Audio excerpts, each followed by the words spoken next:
Minecraft Java Edition has just got the copper update, bringing with it copper tools, copper armor, copper golems, copper golem statues, and shelves. In today's video I'll be showing you all of the new features added to Java Edition.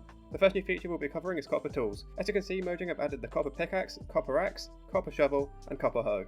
The copper tools are crafted in exactly the same way as all the other variants, but they have very different stats. Copper tools are better than stone tools, but not quite as good as iron tools. As you can see, the stone pickaxe mines stone fairly slowly, however the copper pickaxe is slightly quicker. Another way the tools are different is the durability. For example, a stone pickaxe has 131 durability, whereas a copper pickaxe has 190. The iron pickaxe on the other hand has 250, which puts the copper pickaxe between the two. Another thing about copper tools is that they actually have a better enchant rate than diamond tools. So if I enchant this copper pickaxe at level 30, then I get Fortune 2, Efficiency 4, and Unbreaking 3, whereas if I enchant this diamond pickaxe, I get Fortune 2 and Efficiency 4, so it's not quite as good. To go over the tools, copper armor was also added, which looks like this. The copper armor, just like the tools, crafts in exactly the same way as the regular armor.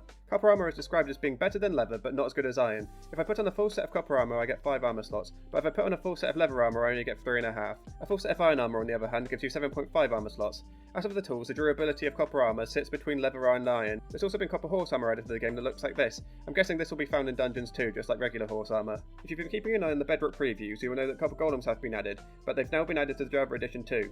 To get the copper golem, you can spawn it with a carved pumpkin on top of the copper block. As you can see, this spawns in a copper golem and a copper chest. One other thing about this is that you can also spawn a copper golem by using a wax copper block. However, the copper golem will not be waxed, so you're essentially just wasting some wax by doing this. Copper golems will also oxidize like all copper blocks, and they have several different variants, as you can see here, depending on how oxidized they are.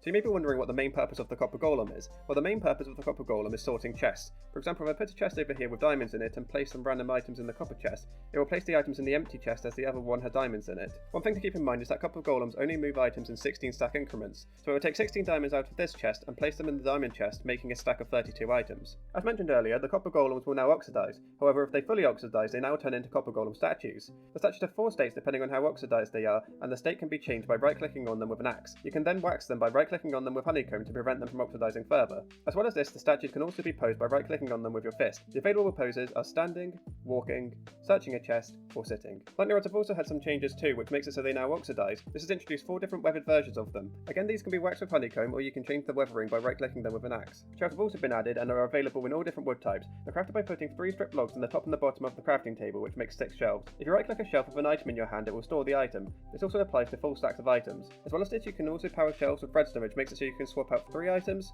6 items, or your whole hotbar. Shelves can also be filled and emptied with hoppers, which will allow them to be used for things like shops or for filling your inventory with large quantities of items. So there you have it guys, those are 50 changes which have been added in the new copper update. I hope you guys enjoyed this video. If you did, don't forget to leave a like and leave any feedback in the comment section below, and I will see you in the next video.